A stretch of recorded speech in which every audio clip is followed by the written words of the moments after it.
All right, shalom, shalom, Israel. This is Judah Nazar with a brand new video. We're going to be stomping a mud hole in Freemasons' backs, um, because as I kind of like said before, I was like, you know what? This Torah temple knowledge is going to be that stone that broke the 10 toes of the beast. And so that's why you're getting you get the high level wisdom with the Torah, because it's nothing but science and mathematics, science and mathematics, you know what I'm saying? So with that, we can stand up against any stronghold, and especially Freemasonry, considering it's rife in the so-called conscious community and in the Israelite community with the camps. You notice they'll never really address it. They never really get into it. They just kind of just gloss over it or whatever because, well, they're involved in it. So being that Torah Knights are Yahweh's party, and we fight for Yahweh, which is Psalm 94, verse 16. We stand up and fight against the workers of iniquity. You ain't going to get nothing but the truth from us, man. You know what I'm saying? So with no further ado, let me give a shout out to all Torah Knights, you know what I'm saying, and all people who support Torah Knights. And, this lesson will be information-packed. You have to pay attention. This is not entertainment. If you want entertainment, go watch the camps and listen to them whack-ass repeat lessons, or what they call lessons, is nothing but mind control to keep your mind at a low level rate of thinking. When it comes to the Torah, we're dealing with high science and mathematics. You know what I'm saying? Like, Yahweh created everything with knowledge, wisdom, and understanding. So with that, we're going to come with that tripart. You know what I'm saying? What do we call it? It's the Alahayim. It's the knowledge, wisdom, and understanding. It's how Yahweh manifested all things. So with that, let's get into it. So Yahweh starts off Deuteronomy chapter 32, verse 21. And Moses is talking about, Israel's provoking Yahweh with his false gods. It says, they provoke me with a non-God and anger me with their vanities. So I shall provoke them with a non-people, and with a vile nation I shall anger them. Now, what Yahweh means is they're going to take what we have and they're going to flip it. And that's essentially what they did. Now, I'm going to show you in Freemasonry how they use our symbols, but they don't really teach the meaning of the symbols. They add their own little spin. So basically what Freemasonry is nothing but Eminem, Elvis Presley, whatever else Edomite thing they do. They just take what we have and put a spin on it. You know what I'm saying? And put their interpretation and their spin. And sadly enough, because Negroes don't have the Torah in their minds, they fall for any trap and pitfall Esau sets up for them. So let's get into it. We're gonna show you through their own works and their own books that I'm telling the truth. Watch. Let's get to it. So let's get to. You can get this anywhere. You can find this also online. It's called the Scottish Rite Masonry Illustrated Volume 1, Ritual or Rite. Right. Let's get to page 21.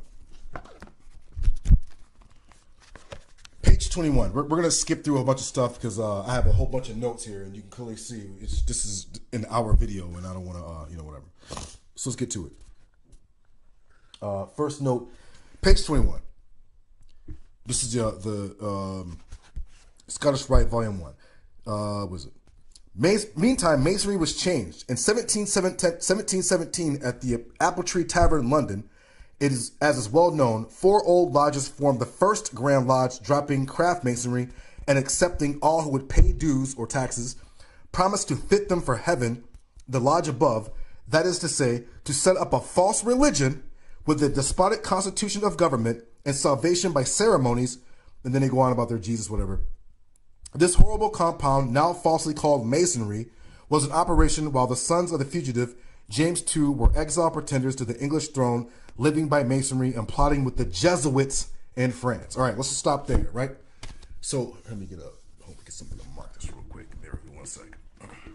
Guys moved to a new house, so you see, I'm a teacher or whatever, so you see, I'm in my classroom. Anyway, so you see here that it started in London in 1717 at a place called the Apple Tree Tavern in London, right? And they set up a false religion, which is Freemasonry, right? Which you worship of Lucifer, and they're plotting with Jesuits. So let's go back. Let's just show you this real quick, right? So your boy Albert Pike here. So it doesn't matter if they call themselves Jewish, Catholic, or Christian, whatever. They're all Esau, right? So he says, that which we say to you is, We worship a God, but it is a God that one adores without superstition. To you, sovereign grand inspector generals, we say this, that you may repeat it to the brethren of the 32nd, 31st, and 30th degrees. The Masonic religion should be, by all of us initiates of the high degrees, maintained in the purity of the Luciferian doctrine. If Lucifer were not God, would Adonai, which is Yahweh and not Jesus, calumniate him or spread false and harmful statements about him? Yes, Lucifer is God. So you see Eastern Star here with the Baphomet and the goat of Mendes, which you see me chop up Garfield from the HOK. Somehow, I don't know how he didn't know that the goat of Mendes is none other than Osiris, which they call Lucifer, which is just, you know, like don't think Satan started only with the so-called Christian era. You know, this goes back into the time of Nimrod, all right? And what they call, I don't want to call it, they call it the mystery religion. Let's not call it Masonry because they're not really Masons. The Masons are only the Israelites. We build the Temple of Solomon. The word build is bana. Also word ban, which means son, and banayan, which means in between. But anyways, it also means bana also means understanding. So a son of God or a builder is a understanding one who builds a spiritual temple of Yahweh in his mind and his heart. The white man is on his bullshit. Hold on, actually, you know what? Hold on, let me get this real quick. Hold on, bear with me real quick. Hold on. Get this. I'm sorry, bear with me. Let's see if we can get this. So what Esau basically does what we do, but he like flips it. So that's why you got a lot of brothers who like stumble and bumble because they don't understand that Esau took what we did and just put a spin on it. If I'm lying, they explain this. Solomon's Temple in Manhattan, New York City. Holy of Holies, Rockefeller Plaza, World Trade Center, all that or whatever. Now, obviously, this has nothing to do with this, but this is how they use our temple and place their bullshit on it. But we're going to see later on, throughout this video. So you see Albert Pike, who's their Grand Sovereign General, who did the revision for the 33 degrees, or whatever, right? You know, the GIMP. You know, that's who all these Negroes, HOK, the camps, all these niggas who are tossing up Tommy Sotomayor, whoever's tossing up thumb pyramids and all that. Listen, these niggas is getting their rectum jammed up by the GIMP. All right? You can clearly see the Freemasonry and the black body. We're not black. Simple, Negro. Nigga, use a butt slave. Let's get to this real quick. Hold on. So the Jesuits, remember? It was plotting with Jesuits. Okay? Masonry was changed. So you see here the Jesuits founded America as told by the victors. The Central European Agency, Eastern Europe, South Europe, West Europe, North Latin America, USA, South Latin, South Asia, East Asia, Africa. Okay? Borgia, Farnese, Colonna, Medici, Pamphili, Chigi, Conti, Aldo Brodini, Orsini, Gaetini, Peter Han Kolbenbach, Black Jesuit, whatever, so forth and so on, right? So the Jesuits, let me get this real quick. I'm going to put that on the tour. Hold on. Bear with me. Hold on. You know, as you can see here, you see the Pope and the Jesuits, right? So this is who's, remember there's a saying called, all roads lead back to Rome. Well, isn't that funny? Seems to be the truth. Osiris, okay? The rammed goat or ram god of Egypt. Osiris in Greece, called Pan. Modern Osiris from Eliphas Levi, who they also call Osiris, and I'm going to show you that. In the Masonic Encyclopedia, they call the creator of the Kabbalah, which is a 17th century bullshit. I'm sorry, I don't want to swear. Well, curse it's or use foul language. Shabbat. Eliphas Levi, who created this, was doing nothing but it's all the same. It's all mystery religion. Pan is none other than Osiris. Is nothing but Baphomet. Whatever. Right? Same thing. Right? You know, Jebus, nothing but Baphomet. Just tossing up the same hand sign, doing the same thing, right? Jesus penis, right? You can clearly see there's a rod sticking out right there. And we would have been through all this with Jesus penis. Let's get through that.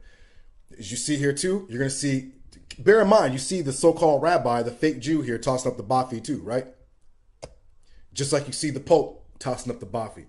But let's go back to our most powerful symbol, which is the Temple Man and the Ark of the Covenant, which means the raised mind. Let's get to more notes, right? So you see here, Freemasonry, falsely called, was created in 1717. Let's get to page 22 real quick, with Jesuits. Ramsay was a brilliant young Scotch Presbyterian, a Christian, of course familiar with the Bible, which he garbled, travestied, and corrupted to manufacture Masonic degrees. So Christians were like making up degrees as they were going along.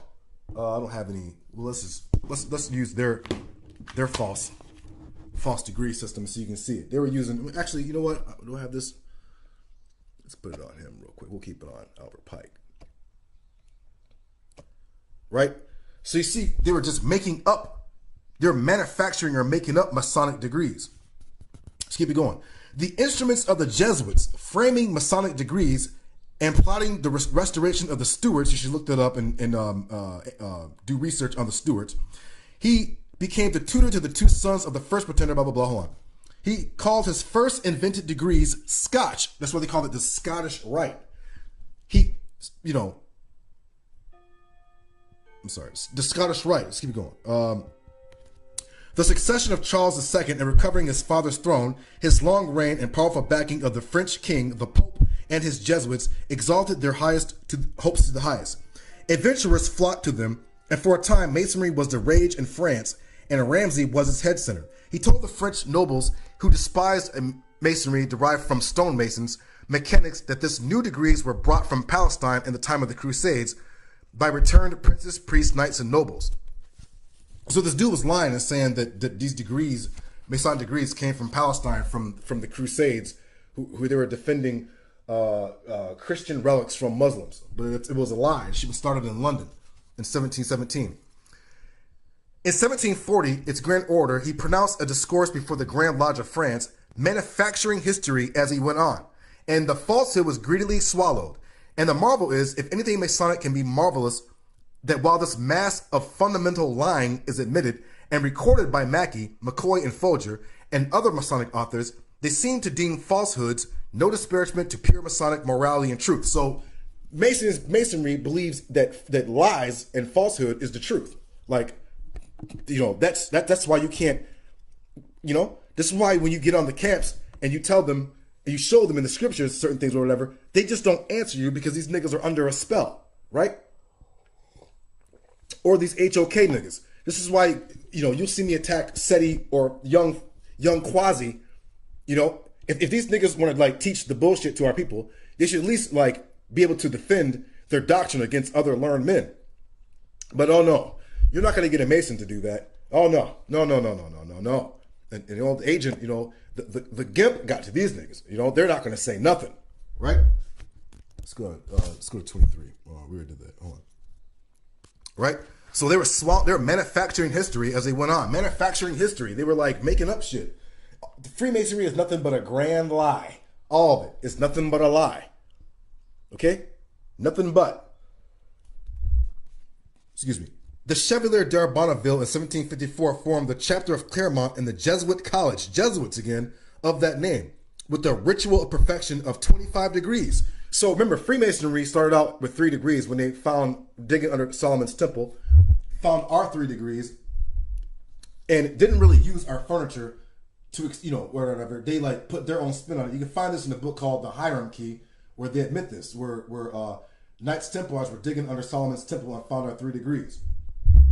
Then they added on more, and it became 25 degrees. Then they added on 8 more, and it became 33 degrees. But let's get to the, we're going to get to the Jesuits real quick. All right? These are your boys, Jesuits. So Jesuits and false Jews, okay? As we're going to prove. So it went from 25 degrees, right? Let's keep it going. Let's go to page 25. Check this out. 3 years after this, in 1761, this August bubble, or Council of Emperors, which itself burst a few years afterwards, gave Stephen Moran, a Jew, who cared nothing for his religion and was so willing to adopt the Ramsay Rite of Perfection. So the so-called Jew was working with the Jesuits. Now, you must be a buffoon to think that this guy and this guy are 2 different people. They're the same people. They're just in a different quote-unquote religion, but they're the same people, right? This is what they do. They use A and B and act like, you know, they're against each other when actually they're all in C. They're all in C. They just use A and B to make the people believe that they're two opposing sides. No, they're working for the same goal. Let's keep it going. This Jew came to Charleston, South Carolina via San Domingo, and started what is now the ancient and accepted Scottish Rite, the leading rite of the world. So the so-called Jew, first you had the Jesuits framing the high degrees up until 25. Then the so-called Jew came in and added on more, and then you got the 33 degrees, the ancient and accepted Scottish Rite, which all so-called Masons, including these so-called Negroes and these are Negroes. They're just black. These Negroes in these camps who they follow. This guy controls them. Okay, I told you that already. In fact, there's a channel called Ankh Second Crack Pipe, and they have Young Quasi, aka Young Pharaoh, who all of a sudden now, after all these years of me exposing, I've been told y'all that these camps are ran by the so-called Jew, and they don't care what you say about them as long as you're paying. Okay, so if you hear a camp being like, oh, the so-called Jew, blah, blah, blah, blah, listen, when you see him tossing up that, or a 666 or a thumb pyramid, that's who he's answering to. He's either answering to him or he's answering to him. Okay? Either or. There's no ifs, ands, or buts about it. Let's keep it going. Of the first 16 deputy inspectors generals appointed by Morn, 13 were Jews. So these guys were involved in also, remember, let's put it this way, right? You had the first 3 degrees were Knights Templars, then he went up to the 25 degrees, then he went up to the 33rd degrees, and this is where the so-called Jew controls all this, where he supposedly rules as a god, right? The 25 degrees brought over by Morn were rearranged. Let me get this off. 8 degrees added, and in 1801, the ancient and accepted Scottish Rite was formed as it now stands, consisting of 33 degrees, right? So the Prince Masons of Charleston, who were at first all Jews, not satisfied with the rite of perfection, consisted of 25 degrees, in 1801 added 8 degrees more, making in all 33 degrees. So the so-called Jew and the Jesuits control Freemasonry. So any Negro talking about, we created Masonry, punch that nigga in his mouth because he's a liar, okay? And the Gimp got to him, okay? Let's get the Gimp out. Hold on. All right? The Gimp got to his rear end, okay? So we didn't start no Freemasonry. Okay, as you see it today, we had the Torah in the temple. Okay, that's what we built, and we did not call it masonry. All right, let's keep it going. What else we got? Let's go to 28 and 29. I'm gonna have to skip some of these. Watch this. By such swindling adventurers, degrees increased so rapidly that Riable says there were several thousand at one time practiced in France. So there were so many degrees, they were just making up degrees, just drawing them out. So it's just complete falsehood, right? The Torah is the truth, which is Psalm 119, verse 142, but Freemasonry is a lie. They were just making up degrees as they went along. It clearly says here, degrees increased so rapidly that Riable says there were several thousand at one time practiced in France. So they didn't even make them all into the 33 degrees. They just picked and chose some and then made 33 degrees. But there should have been 5,000 degrees according to what Esau was doing. He was just making up shit, right? This is why there's no real knowledge in Freemasonry. You can't get a Freemason to debate nothing because there ain't nothing to debate. He don't know nothing. It's just stupidity. They worship Satan, which is the father of lies. And you know what a lie is? A lie is not founded on science and mathematics. It's a lie. It's not founded on truth. Let's keep it going. As soon as the increase of degrees and dues had tempted ambition and greed, attempts to have been made to grasp universal lodge dominion. This was attempted by Adam Weishaupt in 1777 by Frederick II or others in his name, right? So they were like making up degrees so much that a certain group by Adam Weishaupt, a Jesuit, they wanted to control all of Freemasonry. So, you know, they made what they're called the Order of the Illuminati, right?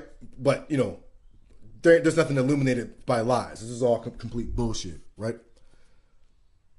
Such an attempt to seize universal dominion in this ancient and accepted Scottish Rite of 33 degrees, of which E. Junius Edwards, Commander-in-Chief of the Grand Consistory of Minnesota, says, all supreme councils of the world have finally adopted this schedule. So They all fell under the so-called Jew, the so-called Jesuits, and they made the so-called universal Catholic Freemasonic 33-degree ancient, and it's not even ancient. It's 1777. Okay, fuck the new Scottish. It's not even Scottish. It's French. So it should be called the modern French accepted ritual of buffoonery. Okay, let's keep it going. Hold on. It says ample proof the fact that this Scottish rite had its origin in the brains and breast of apostate Presbyterian, a Christian, renegade tyrants, so-called Jews who pertain nothing to Judaism but its hatred of Christ associated with Jesuits. Okay, so you got Christians, Catholics, and so-called Jews framing so-called Freemasonry. Pure buffoonery. Okay, lies, bullshit. Morin's Jews with Mitchell Douchel the same year, 1801, took Ramsay and his Jesuit ritual perfection, added 8 degrees, made the ancient accepted Scottish rite, and sent it back to France, where the survivors of the Reign of Terror received it today, and it rules European masonry. Okay, so Freemasonry is false. Anybody in there in their swearing lodges or swearing oaths to the white man, and you're not a so-called Edomite, you're the Gemp got to you, nigga. Whether he did it physically or he did it to your mind. Hey. And both one are just as bad. Okay, the Gemp is booty pumping your brain, nigga. You still a butt slave. Let's keep it going. Where we at? Let's get to 40 real quick. Hold on. We have seen from its history given by its own authors that this ancient and accepted Scottish rite is not ancient but modern, not accepted but invented, not Scottish but French, and so one continuous falsehood. But its most revolting features are yet to be drawn. Let's keep it going. Page 40. All right. These fools have the nerve to say that these degrees, the 4th degree, originated with King Solomon. But you can't find this anywhere in the Torah where King Solomon had anything to do with so-called Edomites, Jesuitism, Judaism, and so-called Christianity. So it's all bullshit. To prove that, the crown of the laurel wreath. Crown of the laurel wreath. Let's see what the laurel wreath. Let's see if you get that in here. The laurel wreath is Roman. Romans wore laurel wreaths around their heads. Okay, a crown of laurel wreaths and olive leaves, which is from the Torah. But so they mix a whole. That's what Freemasonry is. It's a mixture of Hinduism, Christianity, Judaism, Islam, Confucianism. They add certain things from the Torah in there, but they just mix and mumble, and then old pagan religion of Baal worship and Osiris, and it's just all a mumbo jumbo gumbo mixture of everything, right? Just all it is. And it keeps the people who believe in this shit, it puts them under a spell. Let's keep it going. Hiram Abiff. We'll get to that in a second, who Hiram Abiff is. Let's get to page 41, right? Hold on. Okay, you see this, right? He says, I have seen the tomb of our respectable master Hiram Abiff. Okay, let's get to Hiram Abiff real quick. Let's see if we can get that Hiram Abiff. Let's get page 5366. Let's get the Encyclopedia of Freemasonry. Let's push the Torah aside real quick. 366.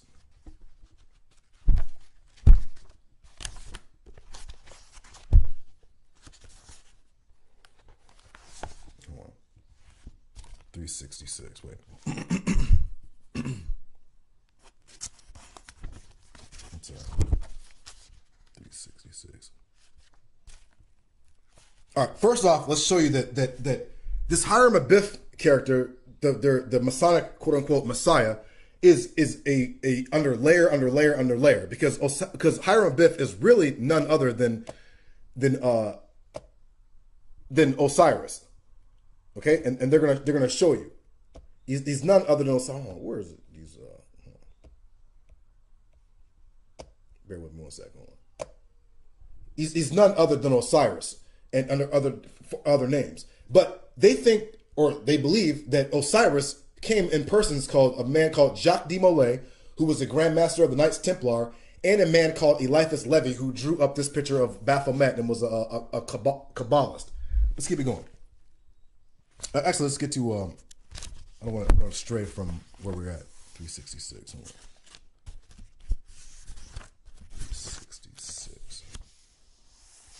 Hold on. Or is that 566? 366. Bear with me.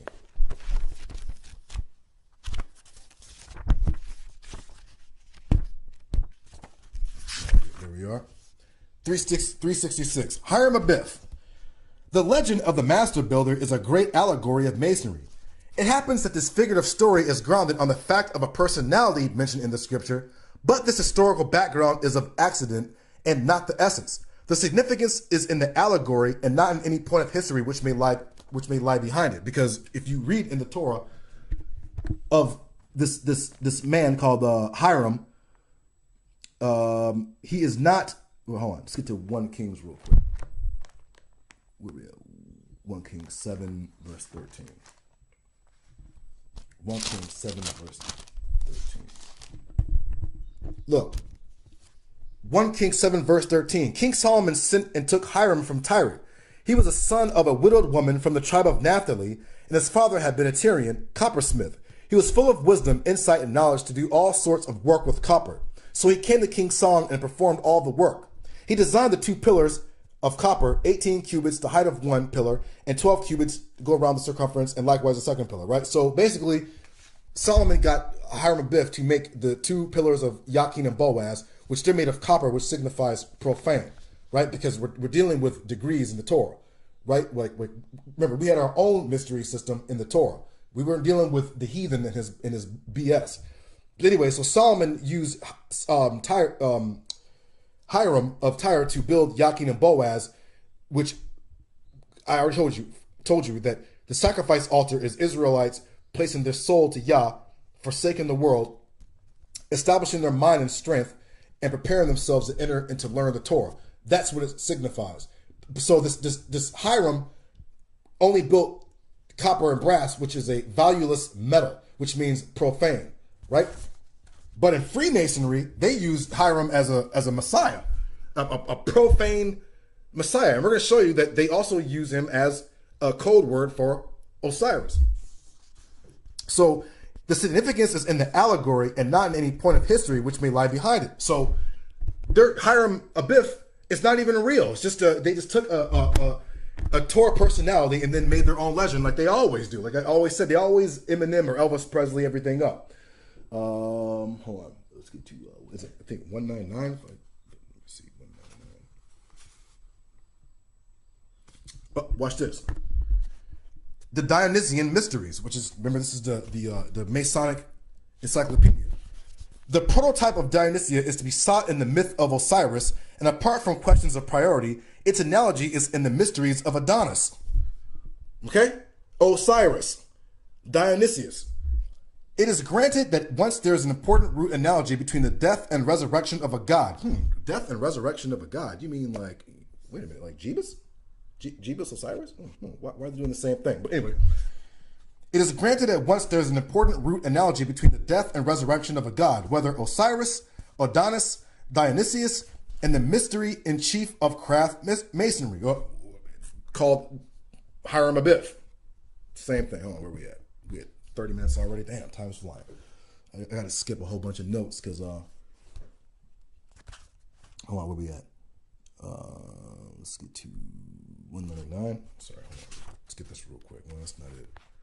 199. It might be in, hold on. Bear with me, y'all. Encyclopedia 199. Let's see if we can get it here. 199.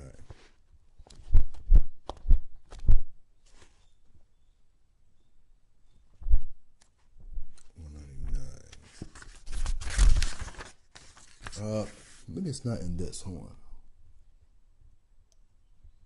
The encyclopedia. I don't want to spend all day at this. Hold on. Let's get to 412. 412. Wait, is it? No. Remember that Stephen Morin guy, the so-called Jew? There he is right there. However this may be, Stephen Morin went on his way and arrived at San Domingo, blah, blah, blah, blah, blah. He was the guy who started the... established in the same city by Frederick Dalcho, John Mitchell, and certain other Masons for the propagation of a rite of comprising of 33 degrees, the Council of Emperors. So he's a so-called Jew that did that. We were at 499, it said? Or is that 424? Hold on, let's see if we can get that real quick.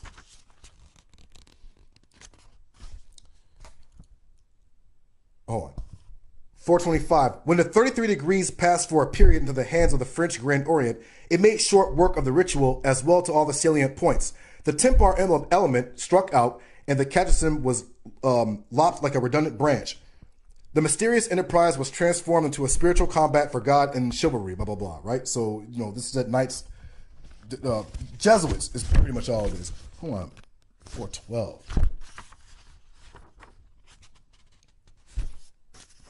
412. 412. Bear with me. 412. All right, watch this. Where we at? Jesuits and Masonry. It is impossible to believe that there were not Jesuits in Freemasonry, or they did not follow therein the proverbial policy of their society. It is a favorite parable that they manufactured degrees and rituals with the object of directing Masonry into channels suited to their ends. There could be no better case cited than that of Reagan, who was dedicated to the peculiar manner to all the production of private bulls against the Society of Jesus in all its ways and under all its veils, real or supposed. He had the privilege of discovering Jesuits everywhere in Masonry, and as the following summary shows, it will be seen that they had Masonry of their own, and with the life and spirit which they sought to permeate the Masonic order proper. Let's keep it going. Now what? No, remember I told you, Hiram is a multi-layered thing, just like Freemasonry is. It's like, remember, Albert Pike said through the 30, hold on, let's get it up. Hold on. He said, you may repeat it to the brethren of the 32nd, 31st, and 30th degrees. So everybody below that, they don't know what the secret of Freemasonry is. They just follow it. They think that this is like a fraternal order where brothers, or not brothers, but dudes get together and drink wine and talk about stupid shit. Right? But they don't know that there's like a order within an order within an order in it. Right? Like, they don't know the so-called Jew runs it. They don't know the so-called Jesuits run it. They don't know. They think it's just like a bunch of buffoons getting together talking about nothing. Watch. So here's one interpretation of Hiram. Hiram Slang is a society, or Freemasonry, or I'm sorry, Hiram Slang, or this is the Jesuits aspect of it. Hiram Slang is the Jesuits destroyed by the three companions stationed respectively towards the east, south, and north, or England, Scotland, and France, from which the Jesuits were banished in the 16th century. So remember, you got the so-called Christians in there, Jesuits, and so-called Jews and Muslims, because there's also a Muslim aspect to it too, with the Sufi guy. His name is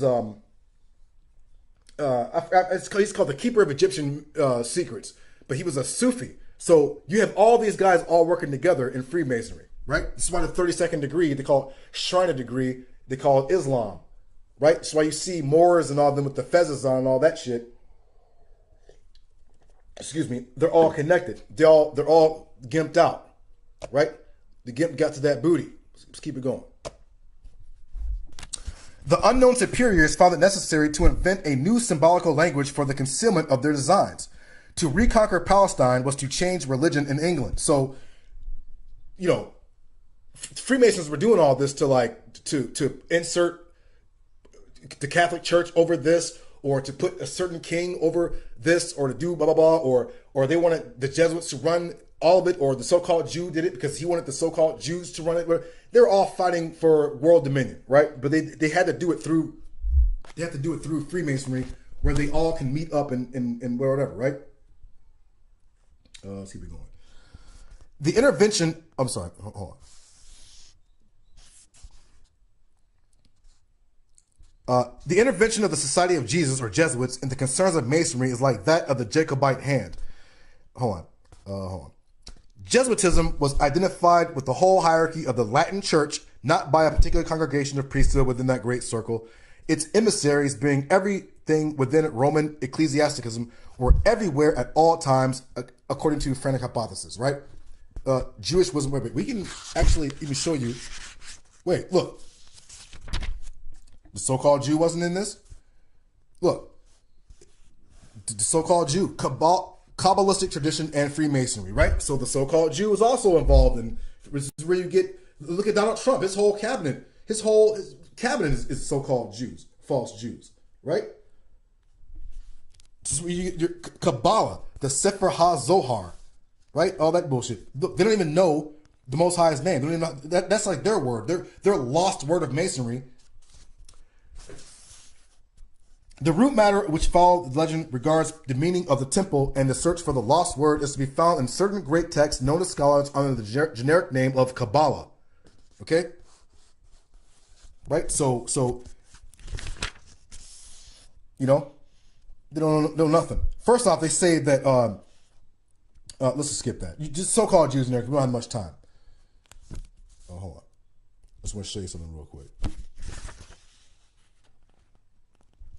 For the Christian grades, remember the so-called Christians are in on this too. They're all demons, Esau. For the Christian grades of Masonry, it was obvious, therefore, that the experiment of the symbolic degrees could be finished only in the light and law of Christ. In him, also the master builder, whom the craft has mourned so long, must arise if he is to restore all things. So in Christ, also the master builder, Hiram Abiff, whom the craft has mourned for so long, must arrive if he is to restore all things. Okay, hold on. Kabbalistic tradition and Masonry. The third fact is important high grade of a philosophical kind, now almost unknown. The master builder of the third degree does actually rise as Christ. Okay? So, didn't I tell you already? We keep getting on these niggas and their Christ. Okay? The spirit of Christ.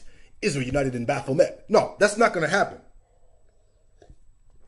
What is going to happen is we're going to bounce them bricks off your skull, nigga, and then you're going to learn to get off the Freemasonry, off the witchcraft, okay? Because that's all it is. Let's keep it going. Let's get off this real quick. Let's get back to the notes. Hold on. We're already at 30 minutes, so I don't want to go through all of it. I might do a part 2. Let's get to, I'm going to get to page 44 real quick. Page 44. I'm going to show you this. Now you see here the perfect or secret master's degree. You see here that this is the candidate is prepared as a master mason with an apron tied over his eyes, signifying he's blind, and a square on his forehead. Right? Let's stop. He put a square on his forehead. Let's get this out. Where do they get this from? Hold on. Square on his forehead. Let's get Deuteronomy. Hold on. Bear with me, hold on.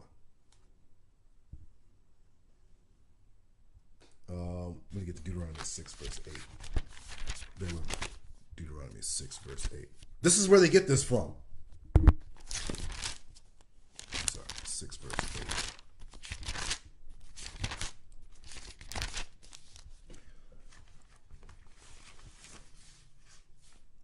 8. Remember this?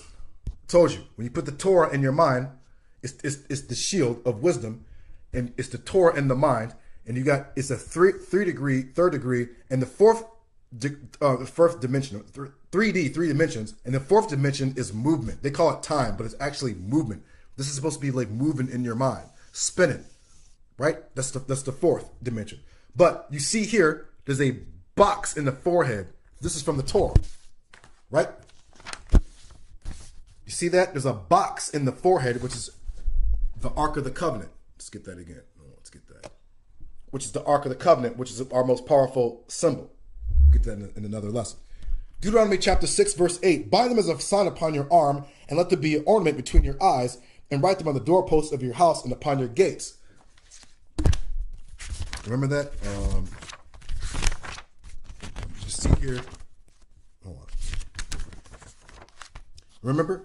As in between your eyes, as a nataf, as an oil to prophecy and to speak by inspiration of the Torah, and on their gates, which the word means mazaza waf, which means the chest, and it means zayaz, which means conspicuous or fullness of breast or prominent. from the doorpost, right? Wisdom, the New Jerusalem, right? So you see, Esau takes everything we do and perverts it. Look, people don't even know in New York City they're looking at a false temple of the devil. But this is in the scriptures though, right? So the buffoon is he's still blind. Anyone in this bullshit is still blind. Let's see how much time we got. We're at 40 minutes already. Damn. Hold on. Let me show you this. Look at this. Where is it? Hold on. Bear with me. Hold on. Look, they have the nerve to blaspheme. It says, I give you rank. First off, this says Solomon. They're trying to say they're impersonating Solomon in Freemasonry. Installs him by investing him with a ribbon, a key, and an apron, and places a crown of wreath of laurels on his head, which is nowhere in the Torah, okay, and olive trees. My dear brother, I receive you as secret master, 4th degree, and give you a rank among the Levites. Now, first off, Levites are the highest ranking tribe in Israel. But in Freemasonry, they're only in like the fourth degree. You know, like they're not, Levi is not high at all in here. Well, why? Because you're not getting any Levitical knowledge at all in Freemasonry. You're getting bullshit.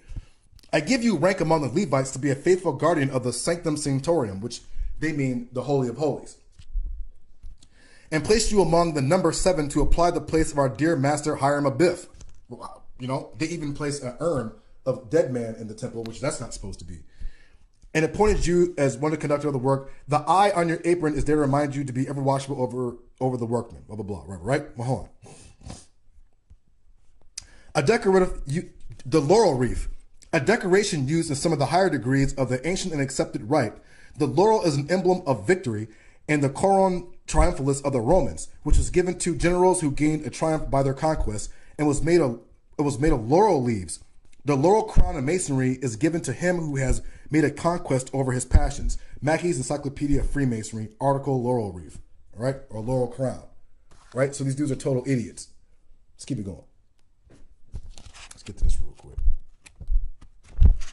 We're gonna skip a bunch of stuff because I want to show you this real quick. 52. Hold on.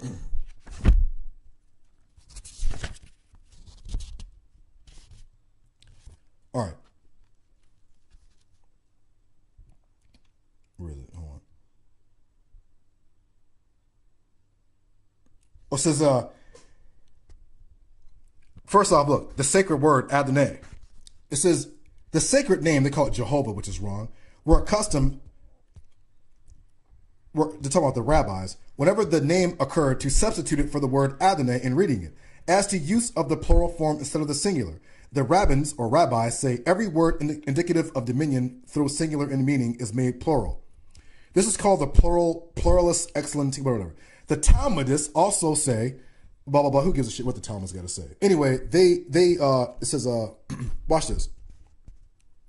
The meaning of the Hebraic characters in the delta, which is the triangle, inscribe the ineffable name of the grand architect of the universe, which the grand architect of the universe is Satan, but they're trying to say that they don't even know the Most High's name. They call him Jehovah, which was forbidden to be spoken by the law of Moses. Wait a minute. Forbidden to be spoken by the law of Moses. So, wait a minute. Hold on. Let me show you this. Let's get to this. So the rabbis say that the Most High's name is not supposed to be spoken. Well, let's see what the Torah says. All right, let's get to Psalm 105 real quick. Psalm 105. Give thanks to Yahweh and declare his name. Wait a minute. Sing to him, make music to him, speak of his wonders. Wait. Glory in his holy name. Okay, wait a minute. Wait. But it says here that the rabbis do not pronounce his name, and it's in the law of Moses. Clearly, Moses said, what should we call you? And Yahweh said, you should call me Yahweh. So you are supposed to call his name. In fact, when they went into the Holy Land, well, it wasn't holy at that point, Rahab, the innkeeper or harlot, she even said Yahweh's name. So why are heathens saying Yahweh's name, but the so-called rabbis said that it's forbidden? It's a lie. You can't find that anywhere. Let's get to Psalm 135 real quick. Halala Yah. Praise the name of Yahweh. Sing to his name, for it is pleasant. Wait a minute. But these idiots said, wait a minute. Rabbi Rainbow Baby said that you're not supposed to pronounce the name of the Most High. Well, they're not, because they're the devil. So let's keep it going. Let's get to, let's skip a bunch of stuff. Hold on. First, let's get to 61. Hold on. Let me show you this. Where we at? I forgot what degree this is. Oh, fourth degree. Hold on. This degree of this ritual, for the most part, fabricated from the system invented by Ramsay. The Ramsay was a brilliant young Scotchman, apostatized to popery. He was a Presbyterian who went over to Catholicism. It says, having amassed a large fortune by his Scotch thrift, royal patronage, and the sale of Masonic rituals and dignities, he offered to enrich his relatives in Scotland, doubtless drawing them into his Stuart Masonry along with the Jesuits, but they scorned him and rejected his wealth. Hold on. Thus it is proved the higher degrees of Masonry were invented by French Jesuits and their instruments, and this explained how it can be that popery or Catholicism can at once prohibit and permit the lodge. Get it? It says that the Catholics will be like, oh, we don't want Freemasonry, but you clearly see what the Pope is doing. So it's called problem reaction solution. That's what the devil does. Hold on. Look, how can it be since 1738 Pope Clement XIII issued a bull against Freemasons and its authorities continues in force, has been endorsed by popes since and enforced by councils and priests? The question is not how it can be, but it is true that the higher degrees of Masonry are of popish origin. This must be set up a proof. So they'd be like issuing papal bulls. Oh, no Freemasonry, while at the same time they're Freemasons. This is what the white man does. It's just the same. It's the same thing as them putting guns and drugs in Israelite neighborhoods, and then when you use them, they throw you in jail. It's just the devil. Let's keep it going.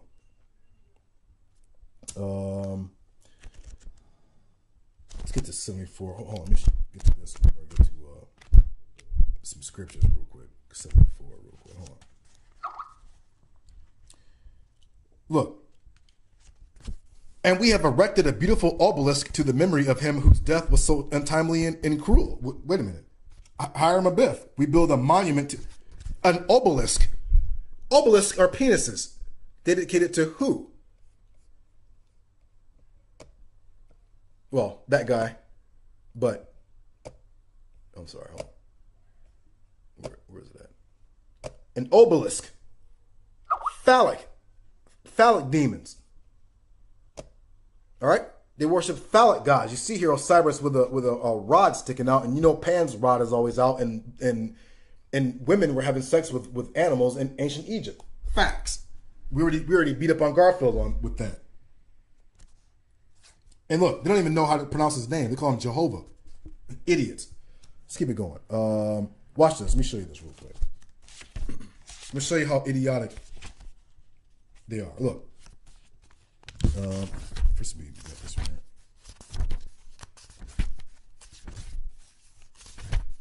I had where's that picture at?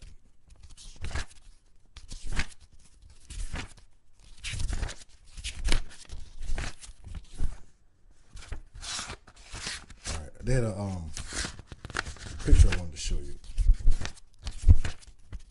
Here's their hand signs and all that bullshit. It's all bullshit. When you don't know about the shit, it's like intriguing and scary. But once you know about it, you're like, these niggas are idiots. Like, F out of here with your BS. All right?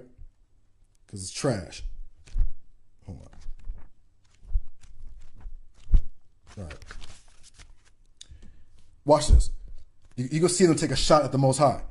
On the one side in the past appears the formidable God of the bygone generations. His names are inscribed on the breastplate of the high priest of the Jews, or Israelites. On the other side, and far in the future, the eternal, good, simple, benevolent, merciful, equitable, and ever-consoling Father of mankind, whose titles are written with the blood of that sublime teacher, who first of all proclaimed the existence of a God of love and love only. Wait a minute. So they made a difference between the Most High and this other God in the far future, who's a God of love and love only, who was written by the blood of that sublime teacher, is who they're talking about, Jebus, who they know is Baphomet, is Hiram Abiff, is Osiris, is blah, blah, blah, blah, blah, right? So remember, let's go back to what Albert Pike said. Albert Pike said, if Lucifer were not God, would Adonai calumniate him or spread false, harmful statements about him? Yes, Lucifer is God. So you clearly see it in here that they don't serve the Most High. They're not talking about the God of Moses. They're talking about Satan. But they don't like to use Satan. They just use Lucifer, right? Because you see here it says formidable, which means formidable means strong, but to be. In fact, hold on. Let me just pull this up real quick. Meaning of formidable. This is why you always see HOK dudes. You start talking about the Most High, then they can start, itching. Formidable, inspiring fear or respect through being impressively. Inspiring fear or respect through being impressively large, powerful, intense, or capable. Forbidding, redoubtable, daunting, alarming, frightening, disturbing, disquieting, dreadful, brooding, awesome, fearsome, ominous, foreboding, sinister, menacing, mean-looking, threatening, dangerous. So, on the one side of the past appears the formidable God of the bygone generations, which means they mean like the old. They mean they're trying to say that Yahweh is like an old God whose name is inscribed on the breastplate of the high priest of the Jews. On the other side, and in the future, the eternal, good, simple, benevolent, merciful, blah, blah, blah, sublime teacher, Jesus, Osiris, Hiram Abiff, phallic worship, demon. So they think that Satan, well, they're supposed to. They're Satan's children. Let's keep it going. Hold on. Let's get this real quick. Now, let me show you this real quick. First off, they're total idiots. Look at here. In the sacred vault, the candidate looks for the last time at the mystic furniture of the Solomonian school, such as the altar of sacrifices, which they mean the incense altar, okay, which is the heart. But they never explain in Freemasonry what it means, so Freemasons never know what the incense altar stands for or what it means, right? They call it the altar of perfumes, which is the incense altar. They say that it means typifying intellectual religion, which that's not what it stands for. It stands for, the mind and the heart, or the will or desire, and your desire to serve the Most High. That's what it stands for. It has nothing to do with religion. The brazen sea, which means to minister, which the priest washed their hands and feet to minister to Israel, which means to trust or to minister, to serve. That's what it stands for. But here it says, the brazen sea typifying impenetrable infinity. That's not what it stands for. The loaves of bread typifying the mystic communion of mankind. Wrong. The loaves of bread, the word lakam, which if you add on the malakama, it means to battle, which means to fight against the carnal or sinful inclination, which we call Adam's fall. We're supposed to be rising ourselves up into the heavenly sphere. That's why dudes be like, when the kingdom comes, if you're waiting on the kingdom when the kingdom's already here, you ain't going to enter the kingdom, because everything manifests spiritually first, and then it manifests physically. So let's keep it going. The golden tray and the trowel, which there was no iron tools in the construction of Solomon's temple, so they're going totally off, right? Typifying the fusion of all races of men and the secrets of their alliance, despite the many differences of customs and laws which devise the sons of Almighty Father, which they're talking about Satan. They want everybody in Freemasonry to worship Satan. Let's keep it going. Hold on. Let's get this real quick. I want to show you something real quick. Let's get where we at? We're 53 minutes already. Damn. I might do a part two. Hold on. Let's get that. Let's get this real quick. Watch this. Let me show you this. This is volume 2. Scotch Rite Masonry volume 2. Watch this on page 20. First, brother, all who will not worship the beast with 7 heads and 10 horns, and upon his horns 10 crowns, and the mysterious name upon his forehead shall be slain. All men, high and low, rich and poor, free man and slave, shall receive upon their right hand or on their forehead his mark, his name, and the number of his name, which is 666, or they shall neither buy or sell. For his is power, dominion, and authority of the great dragon. Man, helpless and in darkness, Will you receive his mark that you may emerge to light? This is Freemasonry. These asked you, he said, man, helpless and in darkness. Will you receive his mark that you may emerge to light? So Freemasonry is the image of the beast. It's the image of the beast. This is an actual physical image. We don't have the Solomon's temple that he built was nothing but a symbolic representation of the spiritual tabernacle, which is in Psalm.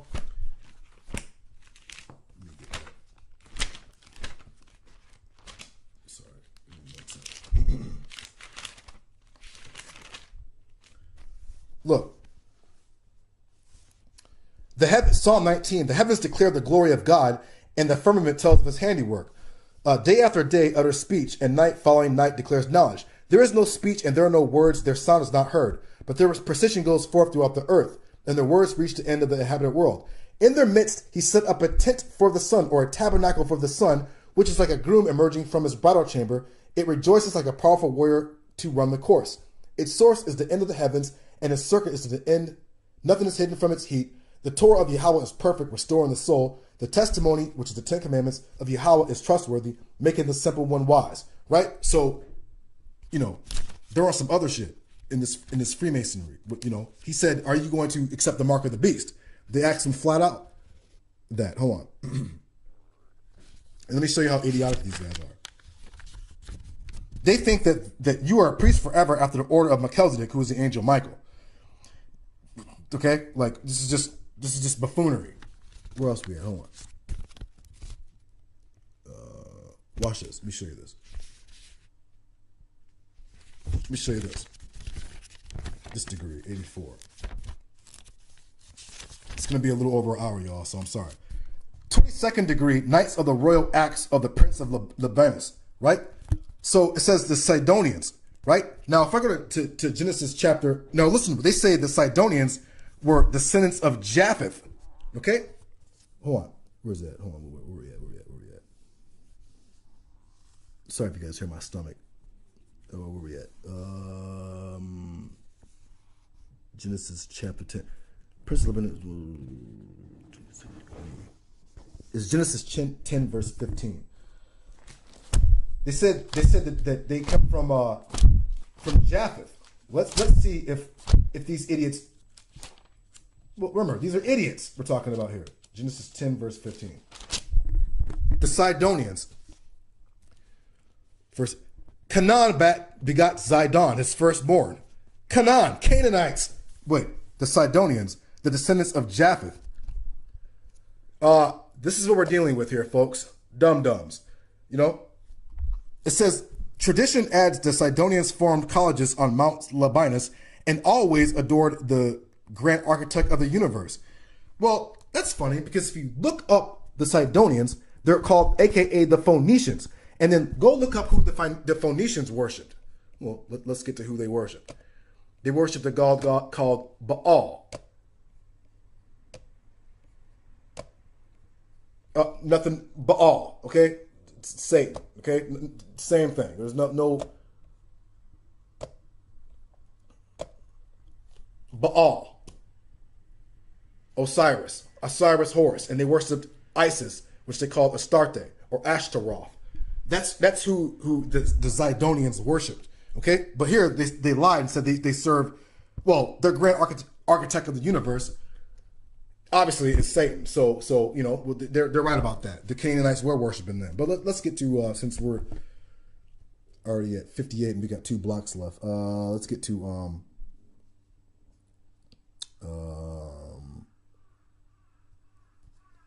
hold on. Let's get to the meat and potatoes of all this. Let's get to 260 real quick.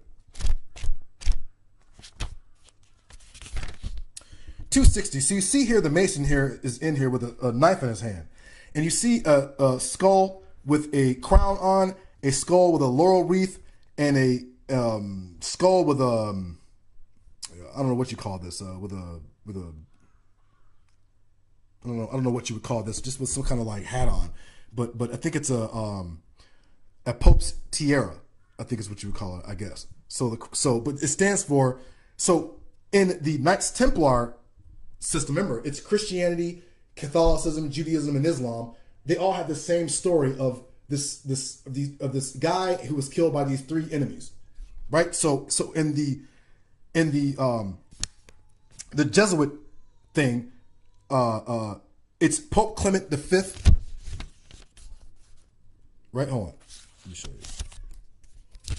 So you see here, they're told to stab these three skulls. Let's find out what the aim of Freemasonry is. This is the secret of Freemasonry, which Albert Pike said. Hold on.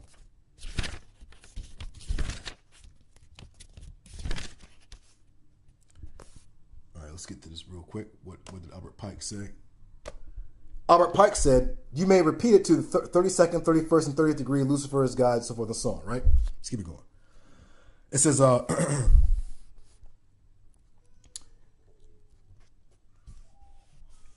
remember, there's a guy called Jacques de Molay who was the Grand Master of the Templars. They say that Jacques de Molay was Osiris and he was Jesus. Okay? No doubt. Watch. It says, and indeed, these three words contain the whole doctrine of our thrice puissant Grand Master, which you're talking about Jacques de Molay.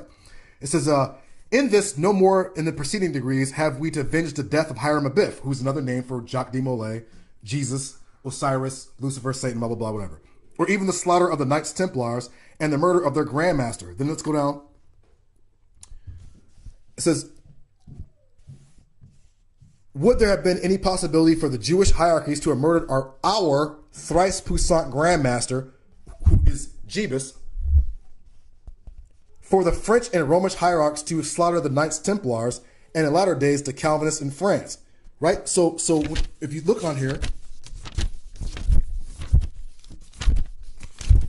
the guy is about to stab Pope Clement V, King Philip the Fair, and this guy here with the laurel wreath around his head is Jacques de Molay, Hiram Abiff, Jesus, whatever the hell, right? And the aim is to so Pope Clement V stands for religion. Now they don't want to destroy religion as a whole; they want to control it and make it Masonic. So the idiot who figures out what's really going on is told what the secret is, and then he's told that they want to destroy government, which would be signified by Philip the Fair of France, and then they want to destroy private property because the Templars got their property taken by the Pope and by this King of France. So that's their three enemies. And you got like the other three enemies, which are whatever other bullshit. And then you got like, this is all bullshit, but it all comes from Israel's three enemies. If we have time, I'll show you that. Hold on. They just take what we have and they bite and put their own spin on it. We must be very cautious and never to admit any one of us whom we are not sure whose will is not free, such as religious monks, kings, princes, and lords of this world, for their ideas of liberty are in opposition to the doctrine of our thrice puissant Grand Master, they mean Jacques de Molay, aka Jesus Geist, is who they're talking about. Right? We already showed you that. If this is not true, look.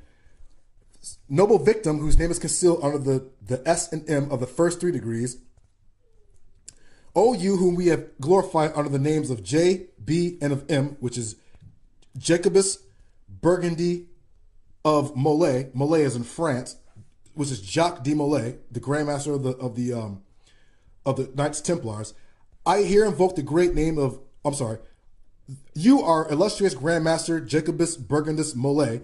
I invoke a great name, thy great name and memory, and bring you a disciple. Yeah, a disciple who will follow thy virtues and magnanimity. Blah, blah, blah, so on and so on. Whatever, right? Let's keep it going. All right, hold on. Now look, they're going to show you, pointing to the regal crown. This crown, my brother, is an emblem of hypocrisy and tyranny, right? So they step on the crown of Philip of the Fair, King of France, and the crown of all those who, under the name of kings and monarchs, have usurped the power exclusively belonging to the people, blah, blah, blah. Then they say down with tyranny. Then they say, passing over to the tiara, remember the skulls with the whatever? This represents a tiara of the cruel and cowardly pontiff or pope who sacrificed to his ambition the illustrious order of the Knights Templars to whom we are the true successors, right? and a crown of gold and precious stones ill befits the humble head of one who pretends to be successor, the vicar of Jesus of Nazareth. It is therefore the crown of an impostor, and blah, blah, blah, blah, blah, right? So their Jacques de Molay is nothing but their Jesus, okay? But hold on. Hold on. Right, hold on. Let's show you this real quick. Right? Well, since you already seen what the secret of Freemasonry is destruction of religion, government, and private property, and make it Masonic. That's their whole thing. Now, hold on. Let's get to some scriptures real quick because we're done. Hold on. Let's see where we at. All right. So I could have gotten all extra deep into it. I want to show you actually. I want to show you this real quick before we get into this real quick. How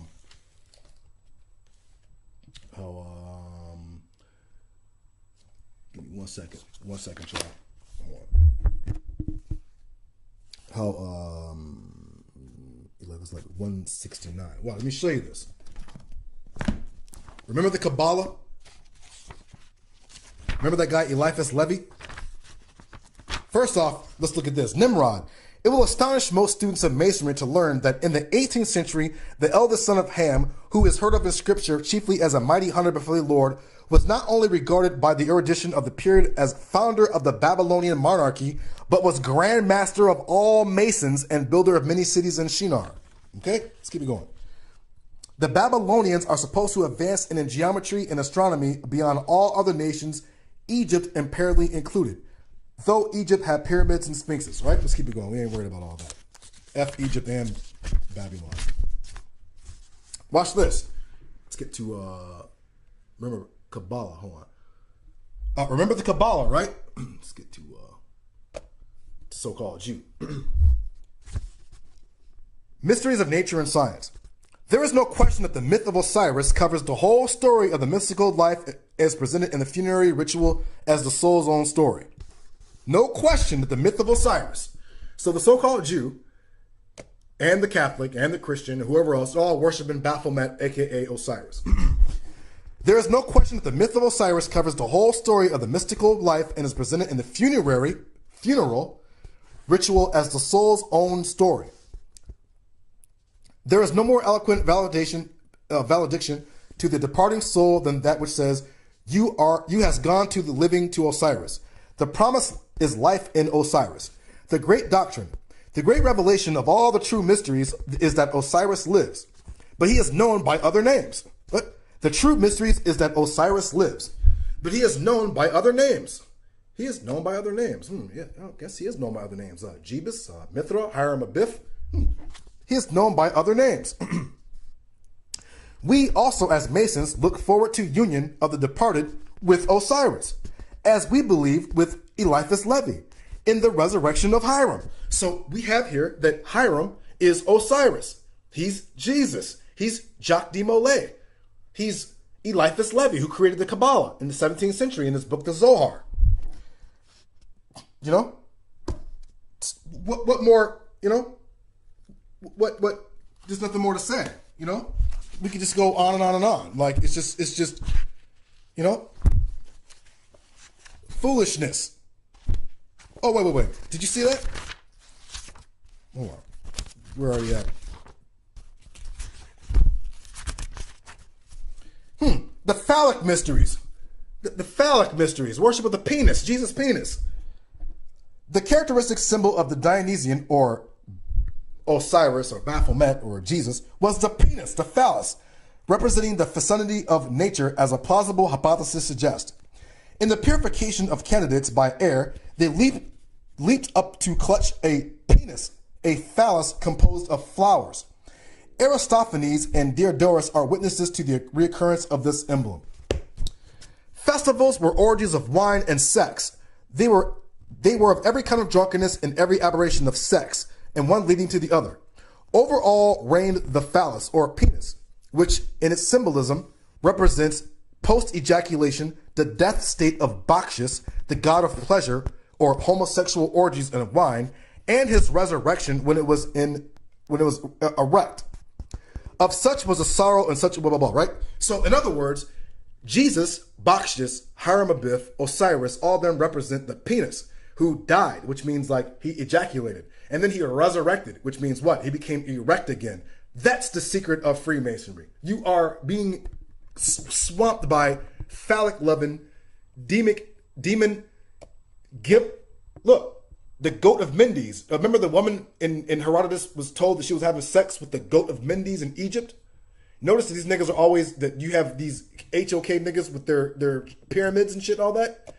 Okay? All that is just nothing but penis worship. The gimp got to these niggas. And I'm going to show you. Hold on. Let's see if we can find that.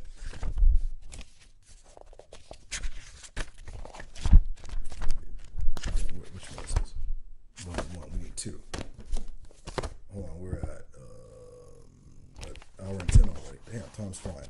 Hold on, y'all. Look at this. It includes the multitude of geometrical figures, all having deep significance to Masons. The triple triangle is peculiarly sacred, having ever been among all nations a symbol of the deity. Prolonging all external lines of the hexagon, which includes, we have 6 small triangles. Hold on. It always the symbol of the generative power of the universe, the sun. The generative power. The penis. The phallic the penis is the meaning of, when you see niggas with pyramids, that's what they're let's keep it going. The Osirian mysteries consisted in the scenic representation of the murder of Osiris by Typhon and the subsequent recovery of his mutilated body by Isis and his deification or restoration to immortal life. Hold on. But in those funerals and lamentations, which are annually celebrated in honor of Osiris, the defenders of the pagan rituals pretend to physical reason. They call the seeds of fruit Osiris, the earth Isis, the natural heat Typhon. Right? So it goes on. Hold on. It's just all, worship of the penis is what Freemasonry is. But Albert Pike already told you that. If I type in Freemasonry and homosexuality, Albert Pike's already covered that. So with that, you already know what it is. These niggas is worshiping the penis, which is remember, Satan's religion is and Satan's lifestyle is homosexuality, transgender, and worship of the penis. That's Satan's quote unquote religion called Freemasonry. So let's get to some scriptures real quick. Let's get to let's get to Isaiah chapter 2 real quick. So hold on. Masonry wants to rule the world. Wait. First off, let's get to this real quick. This is going to be a longer video, y'all, so bear with me. Let's get to page 299 real quick. I'm going to show you this real quick. 299. Okay, let's put... Now, first off, to show you, look, Masons are going to show you. Esau is going to show you. Ask the unfortunate descendants of Idumea, of whom Israelites is the ancient name. Wait a minute. Edom and Israelites are two different people. But in Freemasonry, which they're all Edomites, and they think that they're Levites, and they think that the Most High is dealing with them, and they think that... Ask the unfortunate descendants of Idumea, of whom Israelites is the ancient name. Idiots. Two different people. Hold on. Watch this. It says, this sphere of affection will be enlarged. Our institutions will have for him a lasting charm. He will celebrate our good works, and Masonry, victorious over all adverse circumstances, will become the honored medium of uniting all mankind into one vast brotherhood. Okay? Uniting all mankind into one vast brotherhood. So they're saying Masonry is going to rule the world. Okay, look, it says Masonry is a love of truth and of humanity, which is a lie. The Son of Truth will dissipate the clouds of error that hang over a pall over our fellow men, blah, blah, blah, right? So they think that Freemasonry is going to rule the world. Right, hold on. They're going to say it here. Hold on.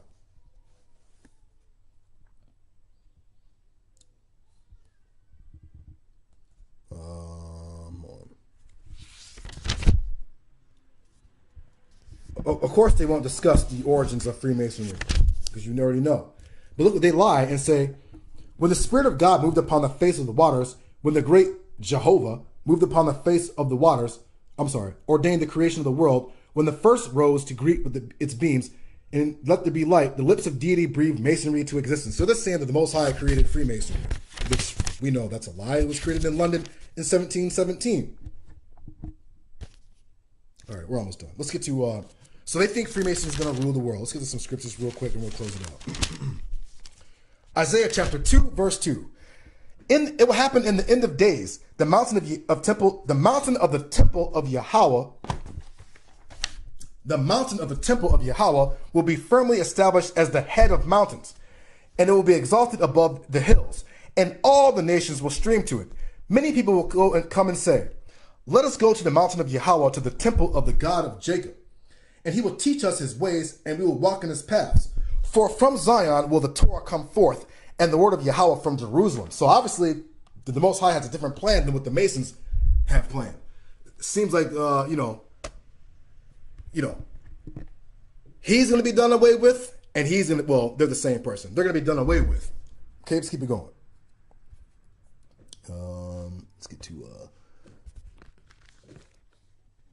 Let's get to Daniel chapter 7. I want to get to that real quick. Actually, let's get Daniel chapter 7. Actually, it's Psalm 137. Psalm verse 2, Let's get to that.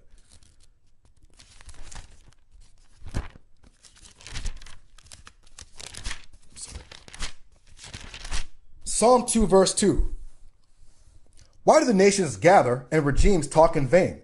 The kings of the earth take their stand, and the princes conspire together against Yahweh and against his anointed, against Israel. Let us cut their cords and let us cast off their ropes from ourselves. He who sits in heaven will laugh, and Yahweh will mock them. Then he will speak to them in his anger and his wrath, and he will terrify them. I myself have anointed my king over Zion, my holy mountain. Right? So these idiots think that their masonry is going to rule the world, when clearly Yahweh is laughing at them because he's clearly going to have them destroy themselves. Watch this, hold on. Psalms chapter 9, verse 16. The nations who are going to join up together, the nations sank in their self-made pit, and the very trap they concealed, their own foot was snared. Yahweh was known through the judgment that he executed through his own handiwork. Was the wicked person entrapped on this? Reflect on this, Selah, right? So the idiot Esau thinks he's going to retain his birthright through Freemasonry, right? He's a total idiot. The Most High is going to get rid of that damn clown. Watch this, just to show you that they're going to have, that Freemason is going to get a little bit of time. Watch. It goes through the whole image of the beast, which are the Gentile nations. When it gets to the fourth nation, which is Esau, the so-called white man. Let's get to the devil. Okay, it has the 10 toes, right? As for the 10 toes, partly iron and partly earthenware, part of the kingdom will be powerful and part will be broken. Then he saw the iron mixed with clay, and now the clay are the other nations, but the iron is Esau. You'll see verse 45, Daniel 2, verse 45. Just as you saw that a stone was hewn from the mountain, not by human hands, and it crumbled the iron, the copper, the earthenware, the silver, and the gold, so has the great God made known to the king what will happen in the future. So the stone, the word Aban, which means a structure or a stone, which is the temple, is going to destroy Freemasonry and Esau's bullshit. Let's keep it going. Watch this. Hold on. We're going to show you that the devil. Watch this. Daniel chapter 7, verse 8. As I was contemplating the horns, behold, another horn, a small one, came up before him, and 3 of the previous horns were uprooted before it. There were eyes like human eyes in this horn, and a mouth speaking haughty words. I watched as the thrones were set up, and one of ancient days sat. His garment was white as snow, and the hair of his head was like clean wool, and his throne was fiery flames as his wheels were blazing, right? So this is during the time of the 4th kingdom, right? Let's keep it going. Daniel chapter 7, verse 25. He will speak words against the Supreme One, and he will exhaust the holy Supreme Ones, and he will plan to alter the seasons and the Torah and the law, and they will be given over into his hand until a time, and half a time for 3.5 years. And then judgment will be set, and they will take away his dominion to be annihilated and to be destroyed completely, and kingship and dominion and the grandeur of the kingdoms and under all the heavens will be given to the holy supreme nation. Its kingdom will be an everlasting kingdom, and all rulers will serve and obey it. See, Rabbi Rape Baby, you don't have to stand an ice ball's chance in hell in ruling anything. Jebus is going to be the F out of here. Baphomet's going to be the F out of here. Fake temple, demonic Freemasonry demons, they're going to be out of here. Jesuitism is going to be out of here. House of Consciousness, Black woman is God, Egyptian phallic worship, penis homosexual gimp love, that's going to be out of here. Albert Pike is going to be out of here. Camps and their Christianity, they're going to be out of here. And Yahweh and his Torah are going to reign. And with that, Israel, keep your mind in the Torah. You just keep this out, get this out real quick. Keep your mind in the Torah. And that's what it is. You know what I'm saying? That's what it is. And with that, I'm out. Shalom.